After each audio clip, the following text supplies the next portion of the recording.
ज्ञानेश्वरी भावार्थ दीपिका अध्याय पहिला अर्जुन विषाद योग ज्ञानेश्वरी मराठी अर्थासहित।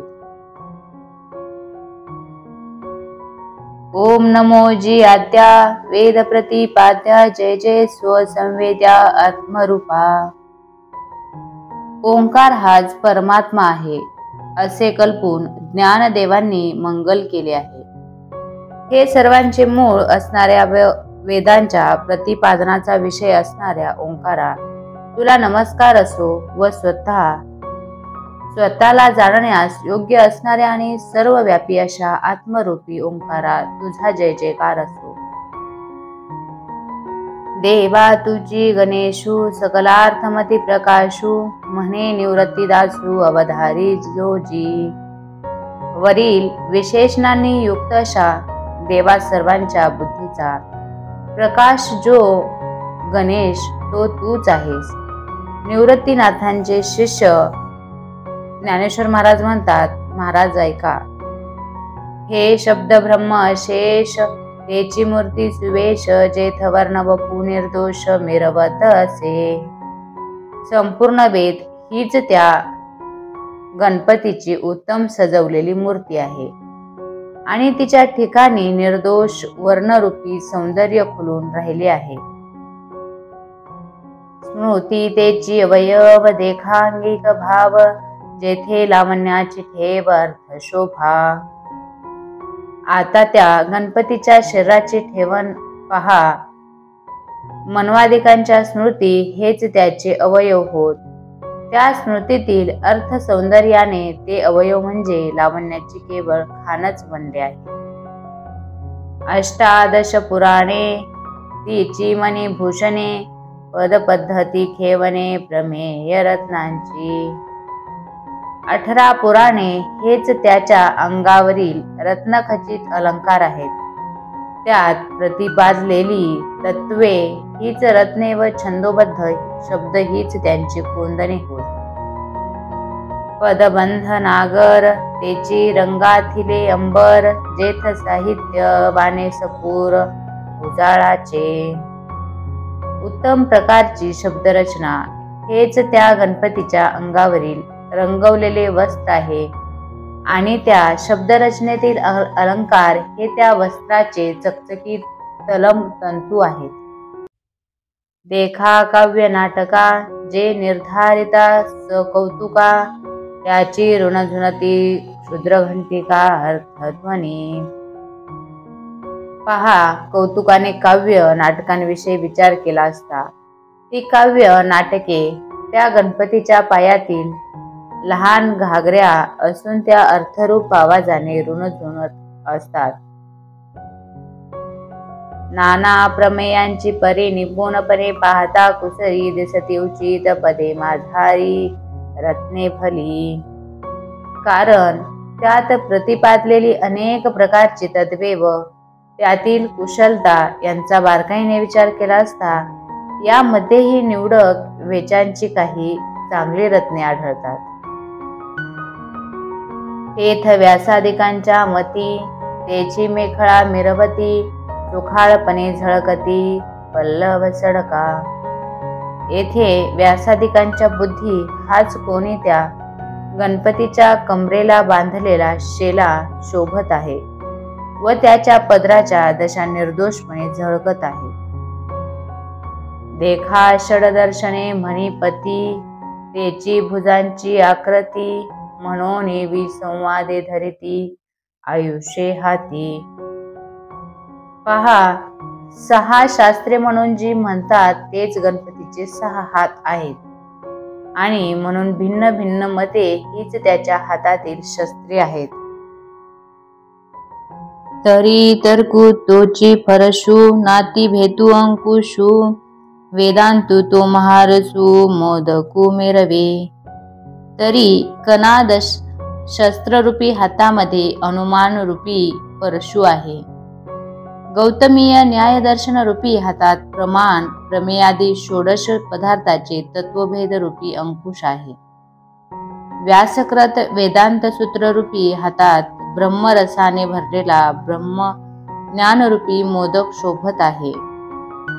एके हाती दंतू, जो स्वभावता खंडितू, तो बोधमत संकेतू वार्तिकांचा. बौद्ध मताचे निदर्शन करणाऱ्या बौद्ध वार्तिकांनी प्रतिपादलेले बौद्ध मत हाच कोणी स्वभावता खंडित झालेला तात तो पातंजल दर्शनरूपी एका हातात धरला आहे. मग सहजे सत्कार वादू, तो पद्म करू वरदू, धर्म प्रतिष्ठा तो सिद्धू अभय हस्तू. मग बौद्धाच्या शून्यवादाचे खंडन झाल्यावर सहजच येणारा निरीश्वर सांख्याचा सत्कारवाद हा त्या गणपतीचा वर देणारा कमलासारखा हात होय.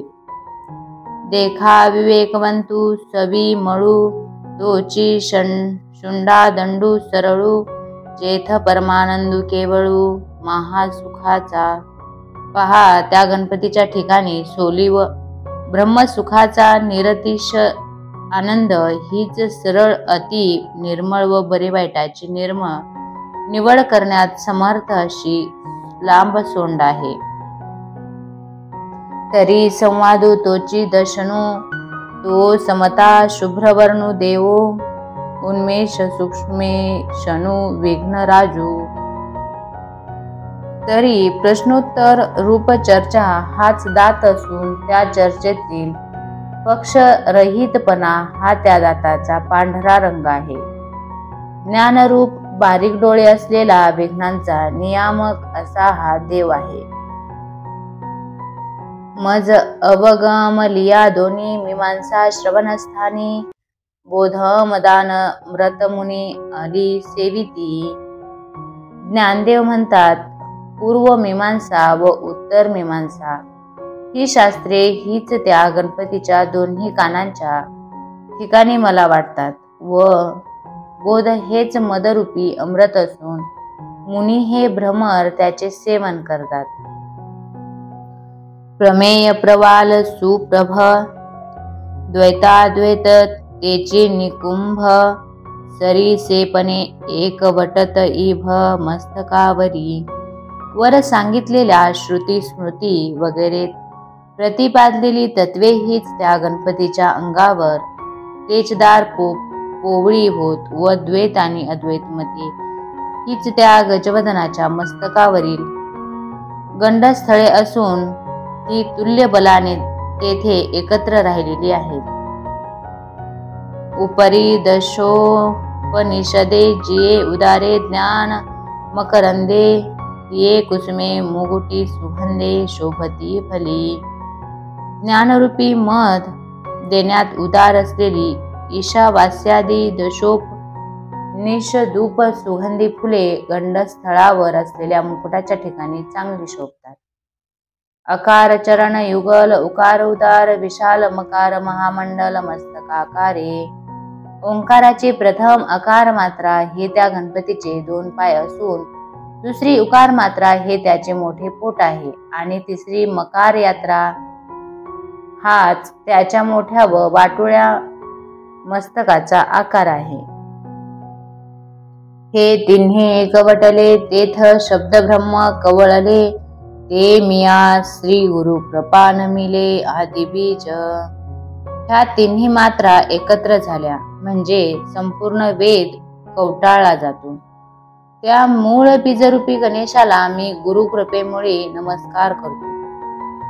आता अभिनव वाग्वी लासिनी, ते चातुर्यार्थ कला कामिनी, ते शारदा विश्वमोहिनी नमिली मिया.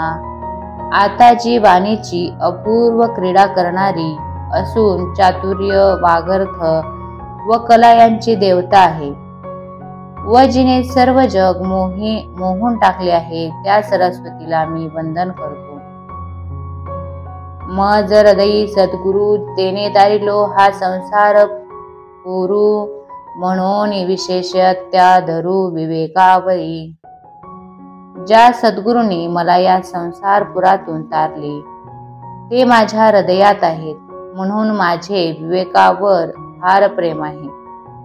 जैसे डोळ्या अंजन भेटे ते वेळी दृष्टीसी फाटे फुटे, मग वास पाहिजे तेथ प्रकटे महानिधी. ज्याप्रमाणे डोळ्यात अंजन घातले की दृष्टी फाकते व मग भूमिगत द्रव्याचा सहज सुगावा लागून द्रव्याचा मोठा खजिना दृष्टीला दिसू लागतो.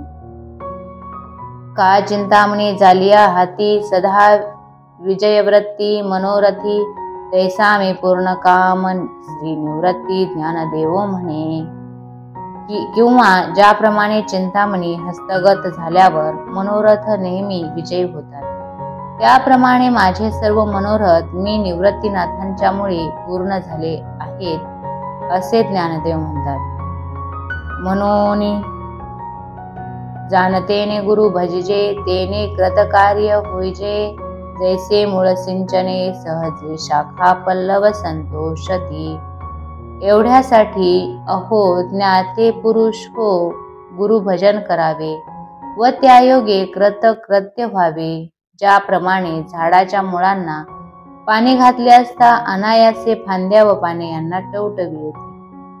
का तीर्थे जिये त्रिभुवने, तिये घडती समुद्रा वगाहनी, ना तरी अमृत सारा स्वादनी रस सकळ.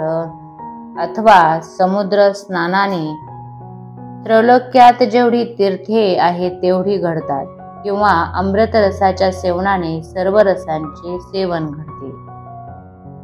तैसा पुढत पुढती तोची, मिया अभिवंदिला श्रीगुरुची, जो अभिलषित मनोरुची पुरविता तो.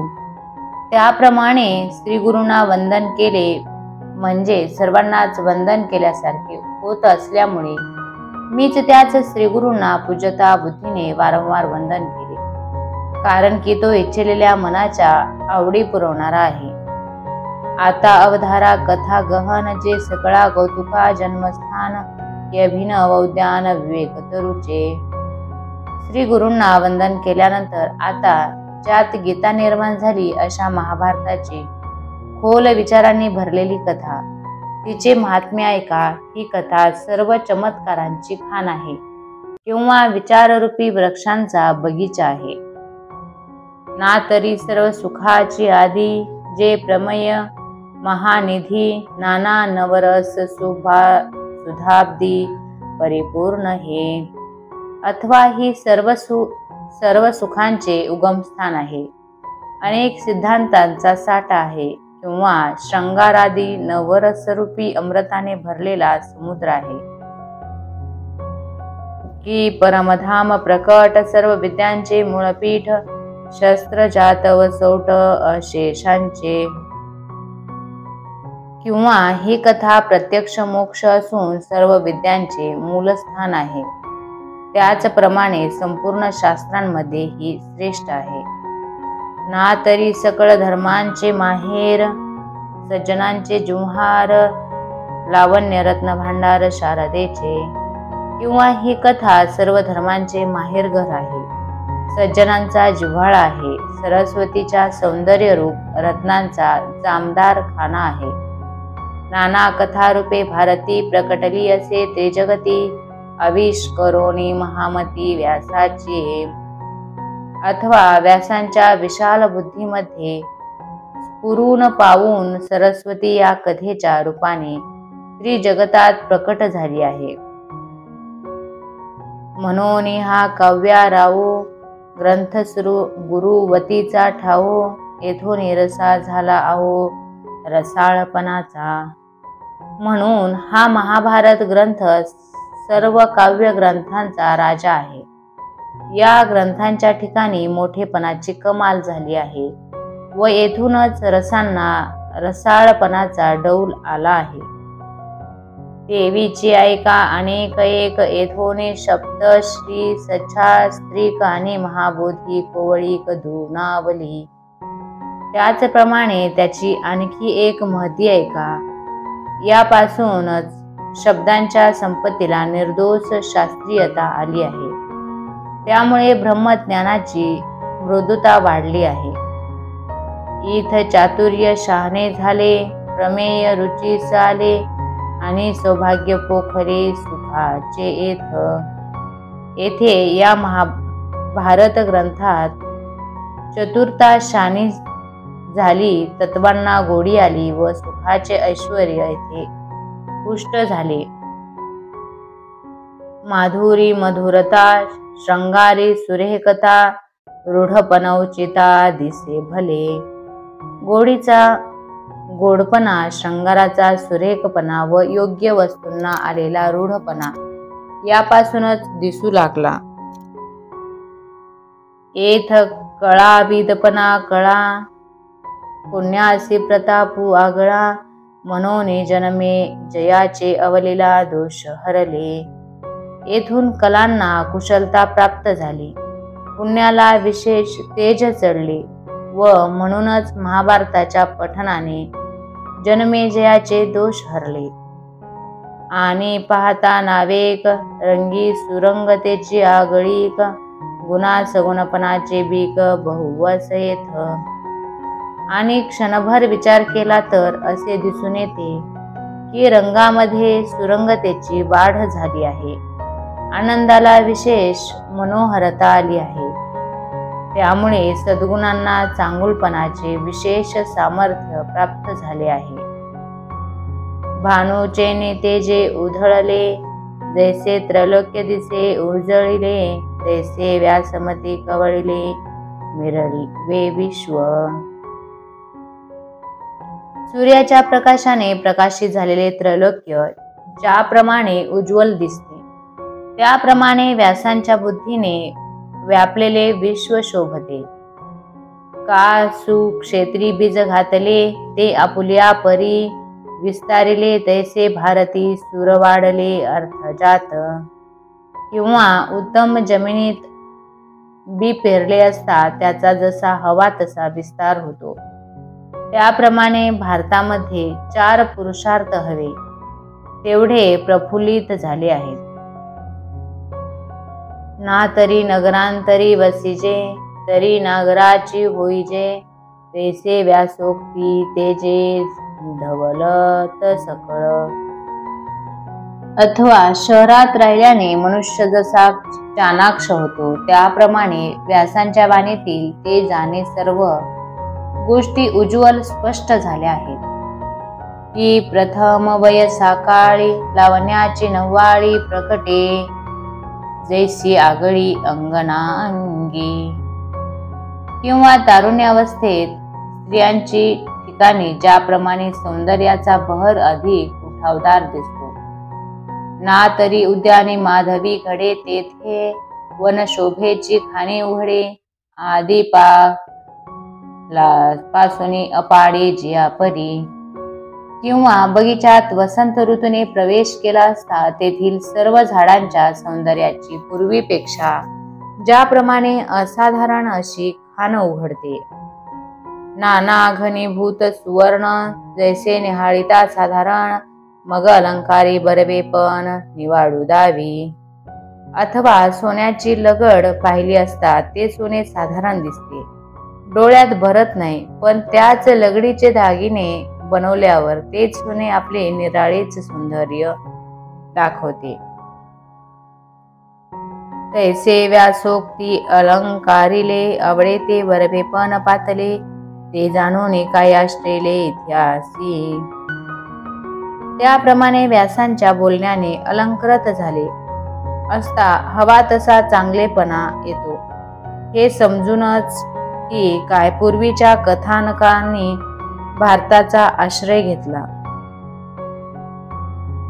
नाना पुरतिये प्रतिष्ठे लागी, सानेव धरुणी अंगी, पुराणे आख्यान रूपे जगी भारता आली. अथवा जगामध्ये पूर्ण मोठेपणा प्राप्त व्हावा म्हणून स्वतःच्या ठिकाणी लहानपणा घेऊन पुराणांनी आख्यान रूपाने भारतात प्रवेश केला. म्हणून महाभारती नाही, ते नोहेच लोकी तिन्ही, येणे कारणे म्हणे पे पाही व्यासोशिष्ट जगत्रय. एवढ्या करता महाभारतामध्ये जे नाही ते त्रैलोक्यातही नाही, या कारणामुळे संपूर्ण त्रैलोक्य व्यासांचे उष्टे आहे असे म्हटले जाते. म्हणजे व्यासांच्या नंतर झालेल्या कवींनी आपल्या सर्व कल्पना व्यासांपासून उसण्या घेतल्या आहेत. ऐसे जगी सुर अस कथा, ते जन्मभूमी परमार्था, मुनी सांगे नृपनाथा जनमे जया. अशी जगात सुरस म्हणून प्रसिद्ध असलेली व ब्रह्मज्ञानाला जन्म देणारी ही भारतीय कथा राजश्रेष्ठ जन्मेजय राजाला वंशपायन ऋषींनी सांगितली. जे अद्वितीय उत्तम पवित्रेक निरुपम परम मंगलधाम अवधारे जो. ऐका हे महाभारत अद्वितीय उत्तम अतिपवित्र निरुपम आणि श्रेष्ठ असे कल्याणाचे ठिकाण आहे. आता भारत कमळ परागू गीताख्यू प्रसंगू, जो संवादला श्रीरंगू अर्जुनेसी. जो श्रीकृष्णाने अर्जुनाला संवाद रूपाने उपदेशिला, तो गीता नावाचा प्रसंग महाभारतामध्ये कमलातीत परागाप्रमाणे आहे. ना तरी शद ब्रह्माब्दी मथियला व्यासबुद्धी, निवडिले निरवधी नवनीत हे. अथवा व्यासांनी आपल्या बुद्धीने वेदरूपी समुद्राचे मंथन करून हे भारतरूपी अमर्याद लोणी काढले. मग ज्ञानाग्रे संपके कडसिलेने विवेके पद आले परिपाके आमोदासे. मग ते भारतरूप लोणी ज्ञानरूपी अग्नीच्या संसर्गाने विचारपूर्वक कढवले. त्यामुळे त्याचा परिपाक होऊन त्याला साजूकपणा आला. त्याचे गीतारूपी साजूक तूप बनले. जे अपेक्षिजे विरक्ती सदा अनुभवीचे संती, स्वभावे पारंपरिकती रमीजे जेथ. वैराग्यशील लोक ज्या गीतारूपी तुपाची इच्छा करतात, संत जे नेहमी अनुभवतात व पार पावलेले ज्ञानी तेच मी आहे जेथे रममाण होतात. जे आकर्णी जे भक्ती, जे आदी वंद्य त्रिजगती, ते भीष्म परवी संगती म्हणितली कथा. भक्तांनी जिचे वर्णन करावे, जी तिन्ही लोकांत प्रथम नमस्कार करण्यास योग्य आहे, ही गीता भीष्म पर्वात प्रसंगानुरोधाने सांगितली आहे. जे भगवद्गीता म्हणजे जे ब्रह्मोशानी प्रशंजिजे, जे सनकादिकी सेविजे आदरेसी. जिला भगवद्गीता असे म्हणतात. ब्रह्मदेव व शंकर जिची प्रशंसा करतात व जिचे सनकाधिक आदराने सेवन करतात. जैसे शारदी चिये चंद्रकळे, माझी अमृत कण कोवळे, ते वेची जे मने मवाळे चकोरत लगे.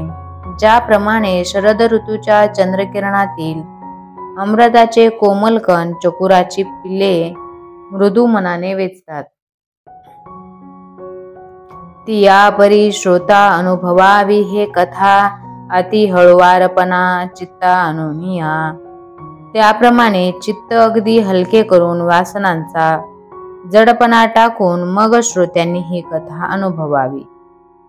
हे शब्दे विन संवादीजे इंद्रियाने नता भोगीचे, बोला आधी झोंबीजे प्रमेयासी. हिची चर्चा शब्द वाचून करावी.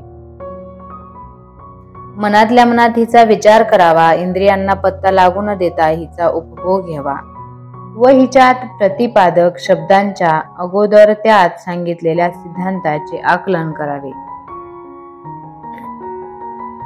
जैसे भ्रमर परागू नेती, परी कमळ दळे नेनती, तैसी परी आहे सेविती ग्रंथी. कमलातील पराग भुंगे घेऊन जातात, परंतु कमळाच्या पाकळ्यांना त्याची खबरही नसते. त्याप्रमाणे ज्या ग्रंथातील तत्वांचे सेवन करावे. कापुला ठावोन सांडिता अलिंगीजे चंद्रू, प्रकटता हानो रागू फुगिता कुमुदिनी जाणे. किंवा चंद्र दिसू लागताच चंद्रविकास ही कमलिनी प्रफुल्लित होऊन आपली जागा न सोडताच त्याला आलिंगन देते. हे प्रेम सौख्य कसे भोगावे ते एक तिलाच ठाऊक असते. ऐसे निगंभीरपणे स्थिरावलोनी अंतकरणे अथिलातेची जाणे मानूये. त्याचप्रमाणे गंभीर व शांत अंतकरणाने जो प्रसन्न संपन्न आहे तोच या गीतेचे रहस्य जाणतो. अहो अर्जुनाचे पाती जे परी सनयायोग्य होती तिहे कृपा करुणी संती अवधान द्यावे. अहो अर्जुनाच्या पंक्तीला बसून ऐकण्याची ज्यांची योग्यता असेल त्या संतांनी कृपा करून इकडे लक्ष द्यावे. हे सलगी म्या म्हणितले चरणा लावोनी विनविले प्रभू सकोल हृदय आपुले म्हणून या.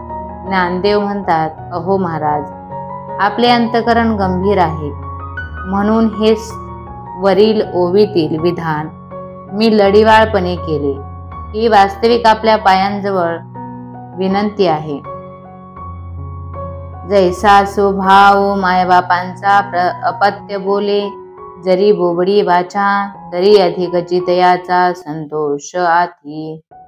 लहान मूल जरी बोबड्या शब्दांनी बोलले तरी त्याचा अधिकच संतोष मानायचा.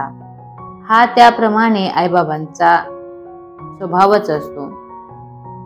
तैसा तुम्ही मी अंगीकारिला सज्जनी आपुला म्हणितला तरी उने सहजे उपसाहला प्रार्थुकाय. त्याप्रमाणे तुमच्याकडून माझा अंगीकार झाला आहे व सज्जनांनी मला आपले म्हणून म्हटले आहे. तेव्हा अर्थातच माझे हे काय उणे असेल ते सहन करून घ्यालच. त्याबद्दल आपली प्रार्थना कशाला करू. परी अपराधू तो अनेक आहे जे मी गीतार्थू कवळू पाहे ते अवधारा विनवला आहे म्हणून या. परंतु खरा अपराध तो वेगळाच आहे. तो हा की मी गीतेचा अर्थ आकलन करण्याचा प्रयत्न करत आहे म्हणून ऐका अशी मी तुमची विनंती करीत आहे. हे अनावरण विचारिता वायाची दिवसा उपनला चिंता एरवी भानु तेजी काय त्योजा शोभा आथी. हे गीतार्थाचे काम न झेपणारे आहे. याचा विचार करता उगाच हे साहस करण्याचे मनात आणले. वास्तविक पाहिले तर सूर्यप्रकाशात काजव्याची काय शोभा आहे. टिटे भू चाचू वरी मापसुये सागरी मी नेन तू त्यापरी प्रवतेथ.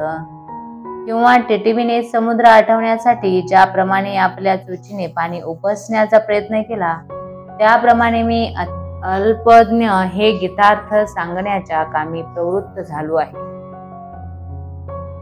ऐका आकाश गिवसावे तरी अनेक त्याहुनी थोर ओवावे म्हणून अपाडू ही आघवे निर्धारिता.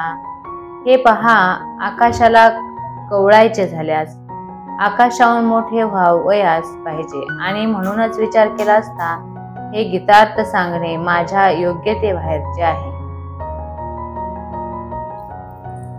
या गीतार्थाची थोरी सोये शंभू विवरी जेथ भवानी प्रश्नो करी चमत्कारोनी. या गीतार्थाची महती एवढी आहे की स्वतः शंकर आपल्या मनाशीच त्याचा विचार करत असता देवी पार्वतीने आपण एक सारखा विचार कशाचा करता असा त्यांना मोठ्या आश्चर्याने प्रश्न केला. तेथ हरू म्हणे नेनिजे देवी जेथ का स्वरूप तुझे तैसे हे नित्य नूतन देखिजे गीता तत्व. त्यावर शंकर म्हणाले, हे देवी, ज्याप्रमाणे तुझ्या स्वरूपाचा अंत लागत नाही त्याप्रमाणे गीतेचाही अंत लागत नाही. हे गीता तत्व पहावयास जावे तेव्हा नवीनच आहे असे दिसते. हे वेदार्थ सागरू जया निद्रिताचा घोरू तो सोये सर्वेश्वरू प्रत्यक्ष अनुवादला. वेदार्थ रूपी समुद्र हा योग निद्रेत असलेल्या सर्वेश्वराचे घोरणे आहे. त्या परमात्म्याने स्वतः प्रत्यक्ष जागेपणी गीता अर्जुनाला सांगितली. ऐसे जे अगाध जेथ वेडावती वेद तेथ अल्प मी मतिमंद काही होय. असे हे गीतार्थाचे काम गहन आहे. या कामी वेदांची मती कुंठित होते आणि मी तर पडलो मंदमती. जेव्हा तेथे माझा पाड कसा लागणार. हे अपार कैसेने कवळावे महातेज कवने धवळावे गगनमुठी सुवावे म शके गेवी. या अमर्याद गीतार्थाचे आकलन कसे होणार. सूर्याला कोणी उजळावे चिलटासारख्या क्षुद्र प्राण्यास हे आकाश आपल्या मुठीस कसे धरून ठेवता यावे. परी येथ असे एकू आधारू तेणेची बोले मी सधरू जे सानू कुळ श्रीधरू ज्ञानदेव म्हणे. असे आहे तरी ज्ञानेश्वर महाराज म्हणतात या कामी मला एक आधार आहे. ज्या अर्थी या कामी श्री गुरु निवृत्तीनाथ यांची अनुकूलता आहे त्या अर्थी त्यांच्या आधारावर धीर धरून मी बोलतो, यथार्थ सांगण्याचा प्रयत्न करतो. एरवी तरी मी मूर्खू जरी जहाला अविवेकू तरी संत कृपा दीपकू स्वज्वळू असे. एरवी मी तर बोलून चालून मूर्ख आहे व माझ्या हातून हा अविचार होत आहे, तरी संत कृपेचा दिवा माझ्या पुढे सारखा लखलखीत तेवत आहे. लोहाचे कनक होये हे सामर्थ्य परेसीच आहे की मृत ही जीवितला हे अमृत सिद्धी. लोखंडाचे सोने खरे होते खरे, परंतु तसे करण्याचे सामर्थ्य केवळ परिसामध्येच आहे. किंवा मेलेल्यासही परत जीवित लाभते, पण तो प्रताप केवळ अमृताचा आहे. जरी प्रकटे सिद्ध सरस्वती तरी मुकया ही आथी भारती एथ वस्तू सामर्थ्य शक्ती नवलकई. जर प्रत्यक्ष सरस्वती प्रकट होईल तर मुक्याला वाचा फुटेल. ही केवळ वस्तू सामर्थ्याची शक्ती आहे, यात आश्चर्य ते काय. जया ते कामधेनु माये जयासी अप्राप्य काही आहे, म्हणून मी प्रवर्तुला हे ग्रंथी. कामधेनु ही ज्याची आई आहे त्याला न मिळण्यासारखे काय आहे, आणि म्हणूनच मी या ग्रंथाला हात घातला आहे. तरी न्यूनते पुरते अधिकते सरते करोने घ्या हे तुमते विनवितू असे. तरी उणे असेल ते पुरते व अधिक असेल ते मान्य करून घ्यावे, अशी माझी आपणास विनंती आहे. आता देई जो अवधान तुम्ही बोलविल्या मी बोलेन जैसे चेष्टे सूत्राधीन दारुयंत्र. आता आपण लक्ष द्यावे. आपण मला बोलवित आहात म्हणून मी बोलतो. ज्याप्रमाणे लाकडी कळसूत्री बाहुली सूत्रधाराची दोरी जशी नाचवेल तशी नाचते, तैसा मी अनुग्रहितू साधूंचा निरवितू हे आपुलिया परी अलंकारितू भलतया परी. त्याप्रमाणे मी आपल्या कृपेतील असून साधूंचा केवळ निरोप्या आहे. आता त्यांनी मला वाटेल तसे नटवावे. तव श्री गुरु म्हणती राही हे तुझ बोलावे न लगे काही. आता ग्रंथा चित्त देई झड करी वेगा. श्री गुरु म्हणाले थांब, हे तू आम्हाला सांगावे असे नाही. आता तू चटकन ग्रंथार्थाकडे लक्ष दे. या बोला निवृत्ती दासू पावोनी परम उल्हासू म्हणे परियसा मना अवकाशू देऊनिया. श्री गुरूंच्या भाषणावर निवृत्तीनाथांचे शिष्य अतिशय आनंदित होऊन म्हणाले, ते मी सांगतो, मोकळ्या मनाने ऐका. तरी पुत्र स्नेहे मोहितू धृतराष्ट्रे असे पुसतू म्हणने संजया सांगे मातू कुरुक्षेत्रीची.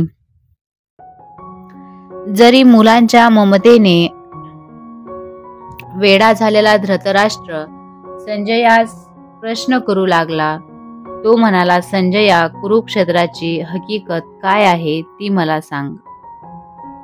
जे धर्मालय म्हणिजे तेथ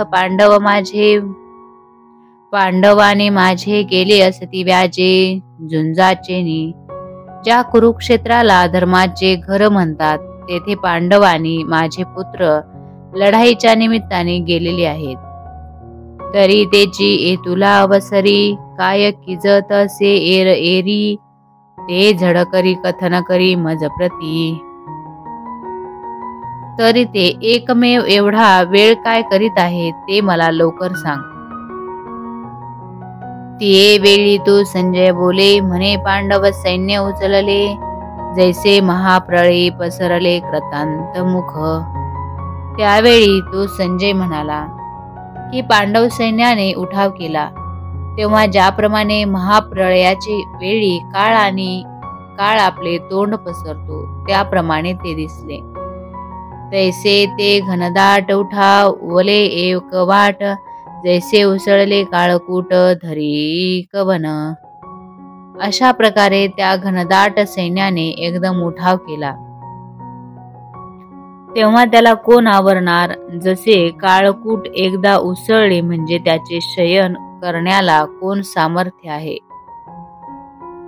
नातरी वड वानळू साधू कला प्रळय वा ते पोखला सागरू शोषणी अधवला अंबरासी. अथवा वडवानल समुद्राच्या पोटातील अग्नी एकदा पेटला तशात त्याला वाऱ्याने हात दिला म्हणजे तो जसा सागराचे शोषण करून आकाशापर्यंत भडकतो. तैसे दळ दुर्धर नाना विभू परिकर अवगमले भयासूर तिथे काळी. त्याप्रमाणे न आटोपणारे ते सैन्य अनेक व्यूह रचून सज्ज झालेले असल्यामुळे त्यावेळी फारच भयंकर भासले.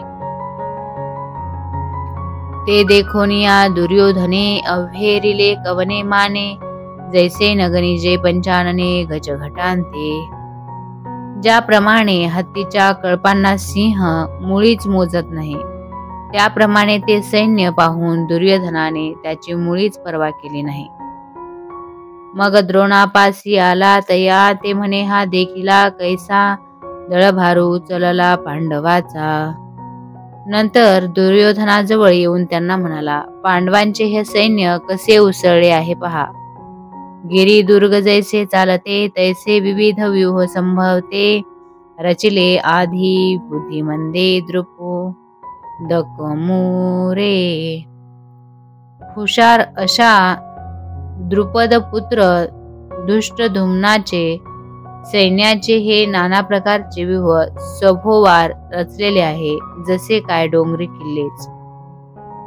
जो हा तुम्ही शिक्षा पिला विद्या देऊनी कुरुठा केला तेने हा सैन्यासी हू पाखरीला देख देख. ज्याला तुम्ही शिक्षण देऊन शहाणे केले त्याने धृष्टद्युम्नाने हा सैन्यसिंह कसा उभा केला आहे ते पहा खरं. आणि काही असाधारण जे शस्त्रास्त्री प्रवीण शास्त्रधर्मी निपुण वीर आहाती. आणखीही जे शास्त्रात प्रवीण व शास्त्रधर्मात निपुण आहेत असे असामान्य योद्धे आहेत. जे बळे प्रौढी पौरुषे भीमार्जुना सारिखे ते सांगेन कौतुके प्रसंगेची. जे शक्तीने मोठेपणाने व पराक्रमाने भीम व अर्जुन यांच्यासारखे आहेत त्यांची नावे प्रसंग आला आहे म्हणून कौतुकाने सांगतो. एथ युधानु सुभटू आला असे विराटू महारथी श्रेष्ठू द्रुपद वीरू. एथ लढवया सात्यकी विराट महारथी श्रेष्ठ आणि शूर असा द्रुपद हे आले आहे. चेकितान धृष्ट केतू काशीराज वीर विक्रांतू उत्तमौजान नृपनाथू शौभ्य देख. चेकितान धृष्टकेतू पराक्रमी असा काशीराजा नृपश्रेष्ठ उत्तमौजा आणि राजा शौभ्य हे पहा. हा कुंती भोज पाहे एथ युधामन्यू आला आहे आणि पुरुजितादिराय हे सकळ देख.